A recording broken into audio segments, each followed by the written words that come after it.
श्री गणेशाय नमः। श्री स्वामी समर्थ श्री गुरुदेव दत्त महाराज की जय। श्री गुरुचरित्र अध्याय 33। श्री गणेशाय नमः। नामधारक शिष्यराणा लागे सिद्धाची चरणा विनवितसे कर जोडून भक्तिभावे करून या म्हणे स्वामी सिद्धमुनी पूर्वकथा अनुसंधानी पतीसहित सुवासिनी आली गुरु समागमे। श्री गुरु आले मठासी पुढे कथा वर्तली कैसे विस्तारून आम्हासी निरोपावी दातारा। सिद्ध म्हणे एक बाळा दुसरे दिवशी प्रातकाळा दंपती दोघे गुरुजवळा येऊनी बैसती वंदुनी विनविता ती कर जोडूनी आम्हा शोक घडले दिनी एक यतीने येऊनी नाना धर्म निरूपिले। रुद्राक्षचारी आम्हासी देता बोलला परियसी कानी बांधुनी प्रेतासी दहन करी म्हणितले आणि एक बोलिले रुद्रसुक्त असे भले अभिषेक करीती विप्रकुडे ते तीर्थ आणावे आणोने तीर्थ प्रेतावरी प्रोक्षा तुम्ही भावे करी अंतकाळ समयी दर्शन करी श्री नृसिंह सरस्वती स्वामींचे ऐसे सांगून आम्हासी आपण गेला परियसी रुद्राक्ष राहिले मजपाशी पती श्रवणी स्वामिया ऐकून तियेचे वचन श्री गुरु सांगते हासून रुद्राक्ष दिले आम्हीच जाण तुझी भक्ती देखोनिया भक्ती अथवा अभक्तीसी रुद्राक्ष धारण नरासी पापे न लागती परियसी उत्तम अथवा निचाते सहस्र संख्या तो जो नर रुद्राक्षमाळा करी हार स्वरूपे होय तोची रुद्र समस्त देव वंदिती सहस्र जरी न साधती दाही बाहुस षोडश अस्ति शंखीशी बांधा एक ख्याती चतुर्विशती दोही करी कंठभरणा 32 मस्तकी बांधा चत्वारिशाचे श्रवणद्वयी द्वादशायाचे धारण करावे परियसा अष्टोत्तरशत एक कंठीमाळा करी सुरेख रुद्रपुत्र समान एक येणे विधी धारण केलिया त्याचे फळ असे अपार माळा रुद्राक्ष असे थोर जैसे मिळती समयानुसार रुद्राक्ष धारण करावे ज्याचे गळा रुद्राक्ष असती त्यासी पापे नातळती त्यासी होय सद्गती रुद्रलोकी अखंडित रुद्राक्षमाळा धरुनी जप करते अनुष्ठानी अनंत फळ असे जाणे एका श्रोते एक चित्ते अनंत फळ असे जाणे एका श्रोते एक चित्ते रुद्राक्ष ठेवणे पूजेसी अभिषेकावे रुद्रसुक्तसी लिंग पूजा समानेसी फळसे निधरे एकमुख पंचमुख एकादश अस्तिमुख चतुर्विशदी कौतुक मुख अस्ति परियसा हे उत्तम मिळती जरी अथवा न अस्ति नानापरी धारण करावे प्रीतिकरी लादे चतुर्विध पुरुषार्थ याचे पूर्वीला आख्यान विशेष अस्ति अधिगण एकता पापे पळून जाती त्वरित परियसा राजा काश्मीर देशी भद्रसेन नाम परियसी त्याचा पुत्र सुधर्मा ऐसी प्रख्यात होता अवतारा त्या राजाचा मंत्रीसूत नाम तारक असे ख्यात दोघे कुमारा ज्ञानवंत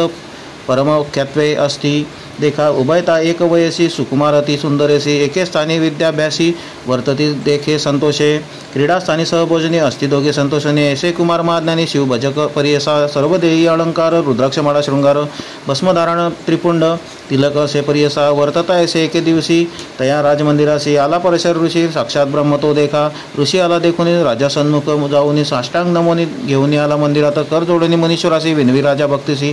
पिसे लागले पुत्राची काय करावे म्हणत असे रत्नाभरण अलंकारांना घेती भूषणे परिकर रुद्राक्षमाळा कंठीहार सर्वाभरणे करीते शिकविल्यांना ना ऐकती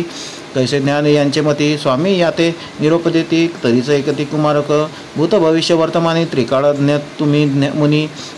याचा अभिप्राय विस्तारोनी निरोपावे दातारा ऐकूनी रायाचे वचन पराशर ऋषी जाण निरोपित असे हासोन म्हणे विचित्र असे एका तुझ्या आणि तुझ्या मंत्रीसुताचा वृत्तांत असे विस्मयाचा सांगेन एक चित्तेसाचा म्हणे ऋषी तयवेळी पूर्वी नंदीग्राम नगरी होता एक वैश्य नारी अति लावण्य सुंदरी जैसे तेज चंद्रकांती सर्वाभरणे तिसी असती जैशी तिसे मत्थरती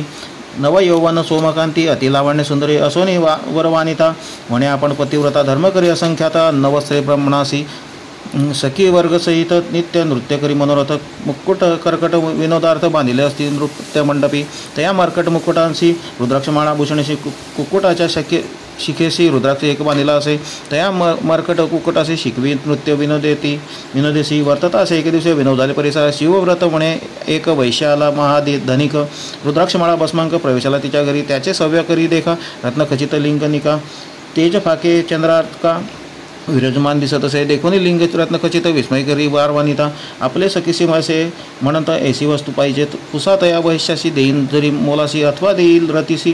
होईन कुलश्री दिवस 3 ऐकून सखियांचे वचन म्हणे वैश्य असोना देईन लिंग मोहन रतिकांक्ष करून या तुमची मुख्य वारवनिता होईल जरी माझी कांता दिवस 3 पतिव्रता होऊन असणे मनोभावे ऐकून वैश्य वचन बोले वारवनिता आपण दिनत्रय सत्यजाण होईन तुमची कुलश्री लिंग देवनी वैश्यसी बोले वैश्य परियसी माझ्या प्राण समानेसी लिंग असे जाण तुवा या कारणे लिंगासी जतन करावं परियसे हानी होता लिंगासी आपला प्राण त्याचीनं संभोग समयी लिंगासी ठेवू नये जवळे केसी म्हणे वैश्य तियसी तयवेळी बरीस ऐकून वैश्यवचन मंडपी ठेवले लिंगरत्न मध्यस्तंभी बैसवून गेली अंतर्गृहासी क्रीडा करीत दोघे जण होती एक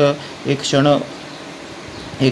उठिला अग्नी भूतदान त्या नाट्यमंडपात अग्नी लागून मंडप भस्म झाला तैसा धूप वैश्य करीत असे प्रलाप देखोनिया तयवेळी म्हणे हा काय झाले माझे प्राणलिंग गेले विझविता ती अतिप्रबळे नगरलोक मिळवणी विझवून पाती लिंगासी झाले दग्धपर्यसी अग्नीत मर्कट कुपटासी दहन झाले अवधारा वैश्य देखोनी तयवेळी दुःख करी अतिप्रबळी प्राणलिंग गेले जळोनी आता प्राण त्याजीन म्हणे लिंग दहन झाले म्हणत अग्निप्रवेश केला त्वरित नगरलोक विस्मय करीत वैश्या दुःख करीत असे वैश्या माझा प्राणेश्वरू तया हानी झाली निर्धारू पतिव्रता धर्म करू म्हणे प्राण त्याजीनं आपले बंधू सहोदरासी नमोनी पुसे तयवेळेशी निरोप द्यावा आपणासी पती समागमे जात असे ऐकून तिचे वचन दुःख करी बंधुजन म्हणती तुझी बुद्धीहीन काय धर्म करतेसी ऐसे वैश्य किती येती त्यांची कैसी होशी सती हस्ती नगरलोक ख्याती काय तुझी बुद्धी सांगे माझा पती जालामृत आपण जिवंत नाही सत्य पतिव्रता धर्म ख्यात वेदशास्त्री परिसा पती सवेचे नारी सहगमन जाय प्रीती करी एक पावले भूमीवरी अश्वमेघ यज्ञ फळ असे म्हणून विनवी समस्तांशी निघाली बाहेर संतोषी आली अग्निकुंडापाशी नमन केले अग्निकुंडा स्मरोनिया सर्वेश्वर केला सूर्याशी नमस्कार प्रदक्षिणे उल्हास तोर करती झाली तयवेळी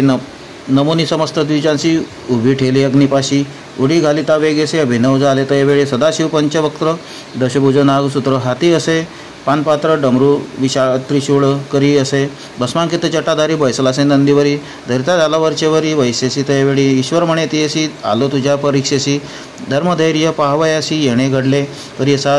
तुझे मन पाहावयासी झालं अग्निप्रवेशी तुझी प्रतिव्रता होसी सत्य गेले व्रत आपुले तुष्टल तुझे भक्तीसी देईन वर जे मागसी आयु आरोग्य श्रियसी जे इच्छिसी माग आता म्हणे वैश्या तेवेळी न लगे वर चंद्रमौळी स्वर्गभूमी पातळी न घे भोग ऐश्वर्य तुझे चरणकमळी भृंग होनी असे महाभाग्य माझे इष्टबंधुवर्ग सकळ तुझे सनिदेशी ऐकून तिचे वचन प्रसन्न झाला गौरी रमण समस्त अभिमानी बैसवून घेऊन गेला स्वर्गासी तिचे नाट्यमंडपात जोका झाला मर्कट घात तया कुकुटा समवेत दग्ध झाले परियसा म्हणे पराशर ऋषी सांगेन राया परियसी मर्कटत्व त्याजुनिया हर्षी तुझे उदरी जन्मला